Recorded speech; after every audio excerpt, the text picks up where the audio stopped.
Assalamualaikum warahmatullahi wabarakatuh. Salam sejahtera kepada seluruh warga pendidikan Negeri Johor.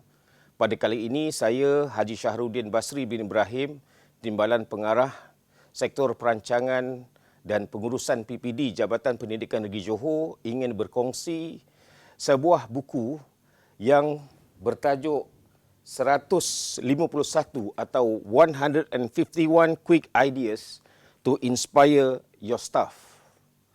Hasrat kita ialah untuk menentukan organisasi kita terus relevan dan terus cemerlang.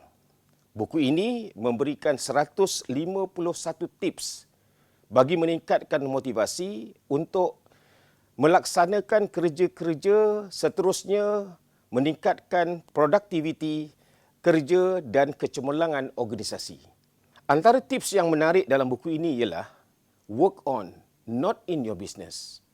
Sebagai pemimpin, kita perlu bekerja keras untuk pekerjaan kita. Bukan setakat work in atau hadir bekerja semata-mata. Gerakkan diri kita untuk capai matlamat organisasi. Bukan sekadar hadir bekerja atau work in untuk makan gaji semata-mata. Itu tips yang pertama. Yang kedua, IASM. I am sold myself. Jual kekuatan diri kita atau promosi diri. Tonjolkan kekuatan diri dan promosi organisasi. Tonjolkan kepimpinan yang baik, share kepada orang lain, barulah orang lain akan mudah untuk menjadi followers ataupun pengikut kita. Contohnya pengasas Mary Kay yang merupakan pengasas bahan kosmetik. Beliau mempromosi diri dahulu sehingga ada ramai followers, barulah produknya mendapat sambutan yang sangat hangat. Oleh itu, dalam organisasi kita, carilah seberapa ramai pengikut, tetapi bukan bermaksud nepotism. Barulah kita nanti boleh membangunkan organisasi hasil daripada ramainya pengikut kita. Tips yang ketiga, we care and you matter. We care maksudnya kita mengambil kisah staf kita. Dan you matter, mereka ataupun staf adalah orang yang sangat penting buat kita. Ambil kisah tentang kebajikan mereka, terima idea mereka dan berikan ganjaran ataupun reward kepada mereka. Staf adalah orang penting. Idea staf menghasilkan banyak improvement kepada organisasi. Tips yang keempat, the why is what everyone overlook. Soalan mengapa selalu kita terlepas pandang. Kalau kita lihat kepada kanak-kanak ataupun anak-anak kita, banyak yang bertumpu kepada soalan-soalan why yang dikemukakan oleh mereka untuk tahu sesuatu perkara.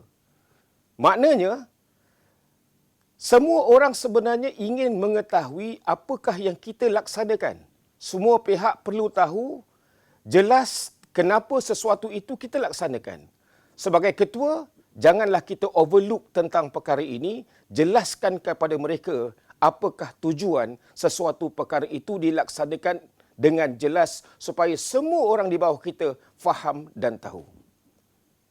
Yang kelima, no man can serve two masters. Tiada orang yang boleh beri khidmat kepada dua master serentak pada masa yang sama. Masters maksud di sini yang dikemukakan oleh penulis ini ialah perkara yang perlu diutamakan.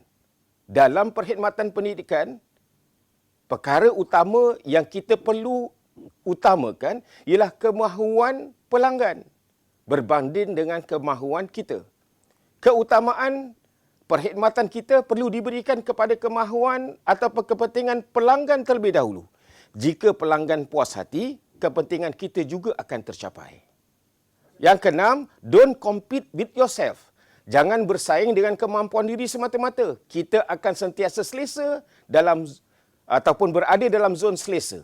So, kita kena compete with competitors. Cari pesaing dan bersaing dengan pesaing sebenar kita untuk menjadikan kita lebih produktif. Dalam pendidikan juga kita perlu meninjau kehebatan orang lain untuk meningkatkan kejayaan kita bersama. How to park your ego. Yang ketujuh, bagaimana untuk kita ketepikan ego? Elakkan daripada I want syndrome atau sindrom saya mahu yang merupakan sindrom arahan. Elakkan mengarah kerana ia akan menjadikan punca kita semakin ego. Perlu bijak, influencing others, pastikan mereka buat kerana mereka mahu, bukan kerana mereka diarahkan semata-mata. Who gets the credit? Siapa yang perlu dapat kredit? Sudah pasti orang di bawah kita yang sepatut diutamakan untuk memberikan kredit kepada mereka. Kadang-kadang kita rasa risau, sekiranya kita memberikan kredit kepada orang lain, kita puji orang lain, maka mereka akan berada pada spotlight ataupun di bawah spotlight. Jadi kita tak mahu orang lain lebih menjelah. Sepatutnya kita kena puji mereka yang telah melakukan sesuatu kebaikan untuk organisasi. Dan kalau sekiranya kita nak buat teguran, kita berilah teguran secara tertutup.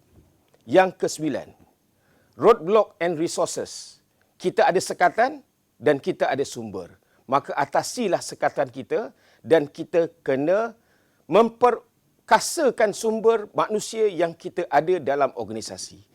Akhirnya, yang ke-10 yang ingin saya kongsikan ialah you will never understand people. Kita tidak akan faham semua orang di bawah seliaan kita. Kesilapan utama kita ialah kita tak sedar bahawa setiap manusia dijadikan oleh Tuhan berbeza antara satu sama lain. Oleh itu, terimalah perbezaan sebagai keunikan pada setiap individu. Oleh itu, kita perlu beri inspirasi yang terbeza mengikut perbezaan individu yang berada di bawah kita. Kita tidak perlulah jadi stres untuk memahami semua orang. Cukuplah sekadar 10 tips untuk perkongsian saya pada kali ini. Ada pelbagai lagi tips lain. Contohnya ialah invest in yourself, invest in your team. Your speed is equal to their speed. Never judge or confront their people. Dan macam-macam lagi yang semuanya terkandung dalam buku 151 Quick Ideas to Inspire Your Staff. Selamat membaca dan jangan lupa bahawa buku adalah sahabat kita yang paling setia. Ini kata Abdul Rahman Faiz. Sekian, terima kasih. Assalamualaikum warahmatullahi wabarakatuh.